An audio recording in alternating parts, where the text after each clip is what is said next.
Hey guys, welcome to our channel. In this video, you'll learn on how to track your order on Daraz. So first thing that you should do is to open your Daraz application on your device, and then of course you have to log in to your Daraz account.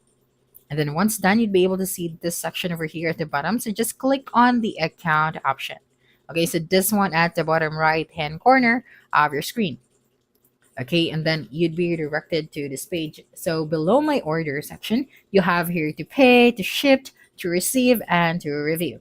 And if you have made your order already, so when you go to the to shipped option, you'd be able to see here the delivery details of your order. Okay, so when you do that, and then when you go to your orders, you'd be able to see an option where it says track package. So as of the moment, I don't have any orders. If you have, so just click on the tracked package. So when you click on the track package, you'd be directed to the delivery detail.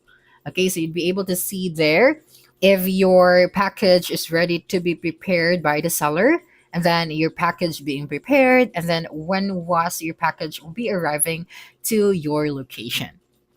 Okay, so that's it for this video. If you think this video helped you solve your concern, please subscribe, like this video, and leave your comment below. Bye.